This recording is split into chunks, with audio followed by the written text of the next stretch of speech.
중국 대륙 남부에 위치한 특별행정구 마카오는 도박과 유흥의 메카로 세계 최대 카지노 도시입니다. 도시의 크기는 작고 인구수도 적은 도시이지만 2007년 이미 라스베거스를 도박 매출에서 추월했고 그 격차는 해마다 크게 벌어지고 있는 만큼 카지노 산업은 세계에서 견줄 곳이 없는 도시죠. 그렇다면 이 작은 도시는 어떻게 세계적인 카지노의 아이콘이 되었을까요?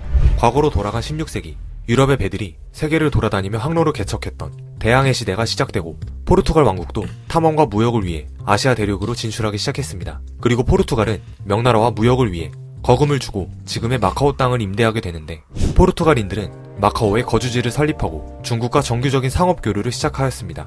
이후로 약 300년간 마카오는 중국과 서양 간의 중요한 교류 거점 역할을 하게 되죠. 그러나 1840년 영국과 청나라 사이에서 아편 전쟁이 발생하였고 당시 세계를 주름잡던 영국이 이 전쟁에서 승리하게 됩니다. 그리고 난징 조약을 체결하여 영국은 청나라로부터 홍콩을 빼앗아오게 되는데 이 광경을 지켜본 포르투갈 또한 식민지를 차지하고 싶은 욕심이 생기게 됩니다. 포르투갈은 영국이 했던 것과 똑같이 마카오 주변 지역을 점령하기 시작했고 급기야 1887년에는 포르투갈은 청나라로부터 그동안 탐내왔던 마카오 통치권을 따내는 데 성공합니다. 시간이 지나면서 영국의 홍콩은 막대한 경제력을 바탕으로 무역과 금융의 중심지로 점차 성장하게 됩니다.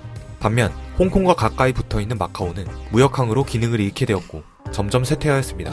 이에 따라 포르투갈도 강대국의 대열에서 밀려나기 시작했죠. 홍콩과 마카오의 차이가 나날이 벌어지자 포르투갈은 마카오를 활성화시키기 위한 과감한 결정을 하는데 그것은 바로 도박의 합법화였습니다. 포르투갈은 그동안 주변국들이 허용하지 않았던 카지노를 마카오에서 대량으로 육성하기 시작했고 외국의 도박산업 자본이 이곳으로 몰리기 시작했습니다. 심지어는 성매매를 포함한 각종 범죄적인 산업들을 전부 눈감아주다 보니 중국 내의 큰손들도 마카오로 몰리는 현상이 발생합니다. 그렇게 마카오는 라스베거스를 능가하는 도박 관광도시로 성장하게 된 것입니다. 하지만 도박 산업이라는 것이 지금과 마찬가지로 그때도 떳떳하게 드러내지 못하는 음지의 산업이라는 인식이 강했습니다. 그러나 당시 마카오는 포르투갈의 식민지였기 때문에 중국 정부의 영향력이 약했고 심지어 본토인 포르투갈과는 너무 멀리 떨어져 있어 포르투갈 정부의 통제로부터 비교적 자유로웠죠. 그리고 포르투갈은 대영 제국과 프랑스 같은 다른 제국주의 국가들과 달리 식민지를 강경 통치할 정도로 국력이 강하지 않았기 때문에 본국과 멀리 떨어진 마카오에게 자치권을 허용하였습니다. 이렇듯 마카오는 주변에 특별한 제재 없이 도박이 수월하게 자리 잡게 될 수 있었습니다. 1974년 4월 포르투갈 내에서 40년 이상 독재 지배한 살라자르를 몰아내는 카네이션 혁명이 일어나면서 포르투갈은 마카오를 제외한 모든 해외 식민지를 포기하게 됩니다.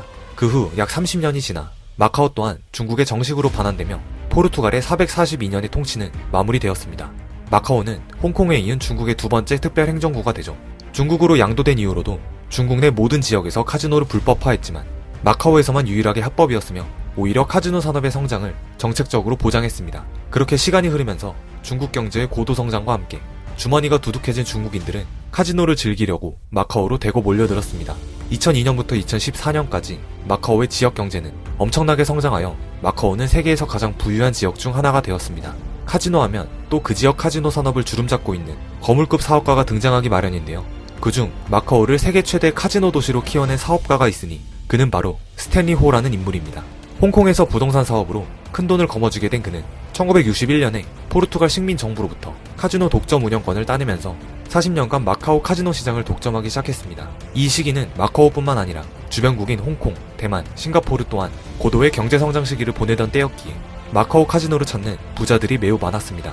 더군다나 마카오에서만 유일하게 카지노를 합법화한 덕에 중국 본토 관광객들이 마카오로 몰려들었으며 스탠리호의 카지노 산업은 한때 마카오 세금의 절반 이상을 냈을 정도로 호황을 누리게 됩니다. 하지만 마카오가 중국으로 반환된 직후인 2000년대 초반 카지노에 대한 규제가 풀리면서 그의 카지노 독점도 깨지게 되었고 스탠리호의 영향력은 이전보다 줄게 됩니다. 40년 넘게 마카오의 황제라는 칭호를 들으며 마카오 경제의 큰 비중을 차지한 스탠리호는 2020년 98세의 일기로 사망하게 됩니다. 세상을 떠나기 전 그의 재산은 8조 원으로 추정되고 있죠. 한편 스탠리호의 카지노 독점이 깨지면서 세계적인 도박 자본들이 마카오로 더욱더 유입되기 시작했습니다. 이러한 유입으로 인해 마카오의 카지노 산업은 수직 상승하게 되고 그동안 홍콩에 밀려 외면받았던 마카오가 이제 세계적으로 이름을 알리기 시작한 것이죠. 2006년에는 도박 총액이 카지노의 상징인 라스베가스의 도박 총액을 제치고 세계 1위가 되었으며 현재는 격차가 더 벌어져 압도적인 1위를 하고 있습니다. 이렇게 마카오는 작은 영토와 적은 인구의 소도시임에도 오직 카지노 사업 하나만으로 세계적인 관광도시가 되었습니다. 2007년에 이르러서는 카지노 산업으로 인한 세금이 마카오 정부 재정 수입의 70%를 충당하는 지경까지 도달하게 됩니다. 현재 마카오에서는 40개가 넘는 카지노가 영업 중인데 그중 베네시아는 세계 최대 규모의 카지노를 자랑하고 있습니다. 베네시안 객장은 축구장 3개 크기로 갬블링 테이블이 1150개, 슬롯 머신은 7000개에 달하고 3000개의 객실과 350개의 상점을 갖추고 있죠. 최근 중국 정부는 마카오의 이러한 도박의 도시라는 이미지를 바꾸려고 카지노 산업에 대한 여러가지 규제를 강화하고 있습니다. 때문에 마카오 내 카지노 산업이 위기에 처해 있다는 의견도 대두되고 있는데요. 중국 정부는 마카오 내 카지노 산업에 직접적으로 개입하면서 규제를 강화하는 움직임을 보이고 있습니다. 마카오라는 도시가 카지노에만 의존하는 도시가 아닌 다른 분야의 관광을 통해 일반 관광객들의 마음도 사로잡겠다는 의도로 보이는데요. 즉, 도박과 유흥산업에서 벗어나 레저와 관광 허브로 마카오를 변화시키겠다는 게 중국 정부의 목적이죠. 하지만 또 이것이 중국 입장에서는 딜레마인 게 마카오 출입에 대한 제재를 강화하면 이것이 곧 카지노 수입으로 직결되어 마카오 경제에 큰 악영향을 미치기 때문에 완전히 통제할 수는 없는 노릇입니다. 때문에 중국은 마카오 카지노 산업에 대한 규제를 적절하게 수축 이완하여 마카오 경제를 조절하고 있습니다. 최근에는 이러한 노력으로 온 가족이 즐길 수 있는 리조트 시설과 화려한 조명쇼, 야경을 보고자 마카오의 일반인 관광객들도 많이 찾고 있습니다. 또한 400년간의 포르투갈 식민지 시절로 인해 포르투갈 문화 양식이 많이 남아있는 곳이기도 해서 이러한 포르투갈 양식의 건축물들이 유네스코 세계문화유산에도 등재되어 다양한 볼거리도 존재하죠.